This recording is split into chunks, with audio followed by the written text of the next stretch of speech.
is the news at 9. First, the highlights. Lagos State Governor emphasizes multi-stakeholder partnerships for cooperative sector development. Nigerian Army eliminates Islamic States of West Africa terrorists in Sabisa Forest. On the foreign scene, Black House eats Ukraine as Russia fires airstrike. And in sport, Falconet's head coach invites 32 players in preparation for FIFA Under-20 Women's World Cup. Now the details. I am John Omoaka.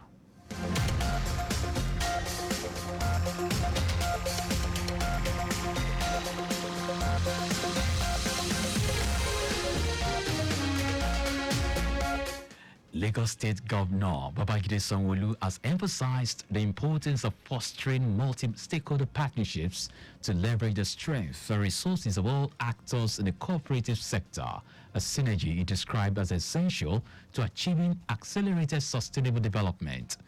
Governor Sanwo-Olu stated this at an event organized by the Ministry of Commerce, Cooperative, Trade and Investment to commemorate the 2024 International Day of Cooperatives with the theme, Cooperatives, Building a Better Future for All. The governor, who was represented by the Permanent Secretary, Olugbemiga Aina, noted that cooperative societies will always be relevant as medium for bringing government development program closer to the larger society. That as a sub-sovereign that houses about 60 to 70% of the commercial activity of the Nigerian business, the ease of doing business is a priority. And Mr. Babajide Sanwo-Olu is not missing words. On the 9th of July, that's coming Tuesday, he's summoning the whole corporate environment, the big wigs, to come to have a talk and also bring in sovereign agencies to discuss how can we further improve. Lagos is the 5th largest economy. Commissioner for Commerce, Cooperative, Trade and Investment, Folashade Ambrose Mendebem, explains that through partnerships with various stakeholders, cooperatives have supported the creation of new businesses, expansion of industries, improved access to finance, and played instrumental roles in achieving the goals set out in the Lagos State Development Plan 2052. Ambrose Mendebem, who was represented by the Director Cooperative Services, Zulika Ibrahim, said the state government efforts are reflected in the registration of 615 new cooperative societies in the last 1 year, in addition to over 3,000 societies already in existence. On his part, President of the Lagos State Cooperative Federation, Oladipo Shogule, commended the state government for including the Cooperative Development Fund in the 2024 budget, noting that this will further propel development of cooperatives and their members. But I can assure you, in the next 2-3 years, we will begin to see the effects of this Cooperative Development Fund. It will be well utilized. It will be well utilized. We have assured the government that it will be well accounted for, and the fund will get to the place where it's supposed to, get.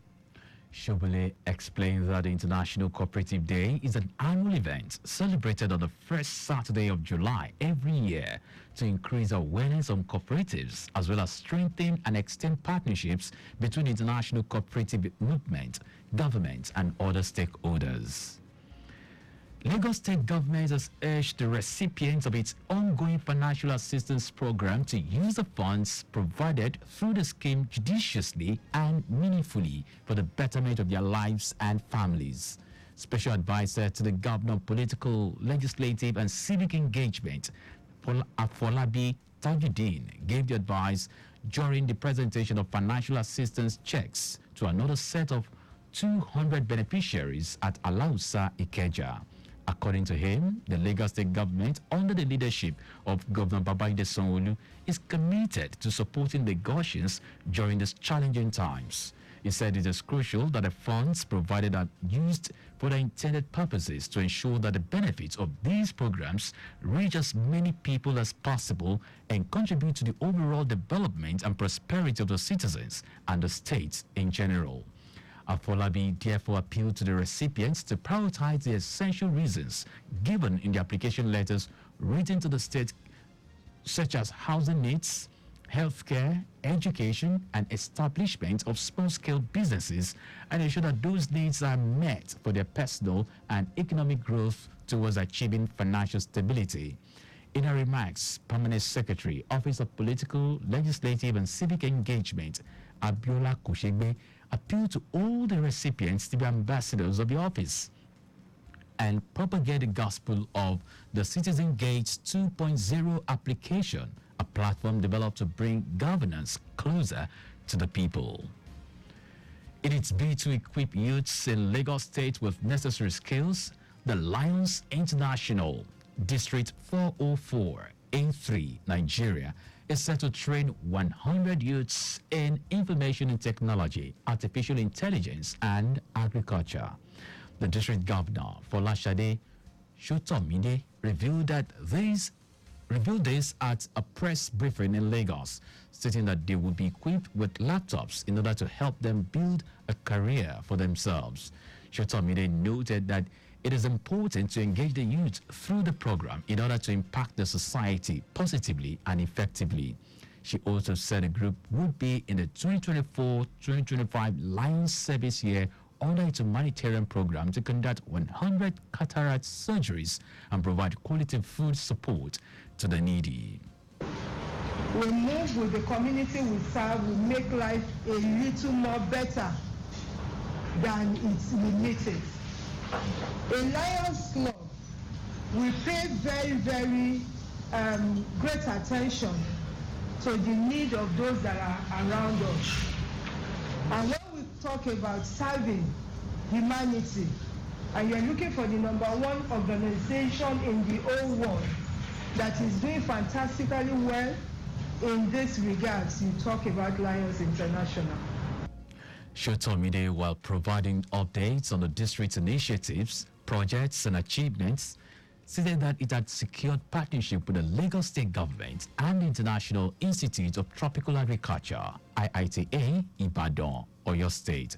It will interest you to know that Lions International is a community-based group with over 1.3 million members in 204 countries.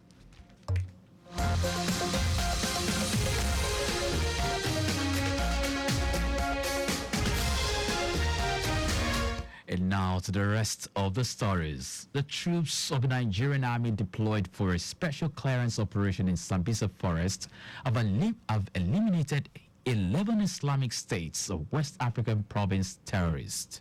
The Nigerian army, in a statement on its official X handle, said the feast was achieved in coordinated special clearance operations with a hybrid force on terrorist enclave in Jungle Village within the notorious Sambisa Forest. It said the troops targeted the enclave and engaged the terrorists in a fierce gun battle, killing some while others fled in disarray. The army said the troops further conducted exploitation ahead of the enclave, leading to the capture of some arms. According to the Post, AK-47 rifle magazines, 2 36 hand grenades, and 2 locally made guns. The National Emergency Management Agency, NEMA, says not less than 9,733 houses in Adamawa State have been affected by windstorms in 2024. NEMA, head of operations in Adamawa, Laden Ayuba, said the agency had conducted assessments in the affected local government areas. He said that the warning was necessitated because of NEMA's predictions that Adamawa would be among the states to experience flooding in 2024. Ayuba urged residents to reside in the flood-front areas to relocate to safer places or higher ground for their safety. Now to foreign news. A Russian attack on a power facility in Ukraine has left 100,000 people without power in the northwestern region of Sumy. National grid operator Ukrenergo said work is underway to restore power following the strikes which caused emergency shutoffs for consumers in the city and region of Sumy, which borders Russia. There were no reports of casualties or damage apart from the energy facility. Russia continues to pummel energy facilities across Ukraine, often plunging the country into extended blackouts with people enjoying sweltering summer conditions without running water, air conditioning, or life-saving medical equipment. Ukrenego said over the past 3 months alone, Ukraine has lost 9 gigawatts of generating electricity capacity, thereby losing all of its thermal power plants to enemy action and seeing all hydroelectric sites damaged by drones or missile strikes. Now sports. Falconets head coach Chris Danjuma has called up 4 goalkeepers, 8 defenders, 8 midfielders and 12 strikers to a training camp in the federal capital, Abuja, in preparation for the FIFA Under-20 Women's World Cup Colombia 2024. The team captain, Oluchi Ohagulem, is top of the list, with first-choice goalkeeper Faith Omilana, defenders Shukurat Oladipo and Comfort Polorisho, midfielders Chinyere Kalu, Ado Yina and Rafiat Imuran, and forwards Janet Akeru Mowei, Flourish Sebastian and Aminat Bello are also called. Nigeria, who has been a fixture since the tournament began as an under-19 event in Canada, will contend with 3-time winners Germany, Asian powerhouse Korea Republic, and South American representatives Venezuela in Group D of the competition. All the invited players are expected in Abuja on Sunday, 7th of July. And that's our news. But just before we go, maintain adequate distance from the vehicle ahead of you to avoid collision. You can also follow us and like all our various social media platforms. X, Traffic Radio 961. Instagram, Lagos Traffic Radio 961. Facebook, Lagos Traffic Radio 96.1 FM. Subscribe and watch our news and programs live on YouTube at Traffic Radio 961. You can also visit our website at trafficradio961.ng. Did you know that the Sanwo-Olu administration deployed traffic lights and CCTV cameras in strategic places in the states? You can get more details on the Lagos State Government website. To end the news, here are the highlights of the major stories.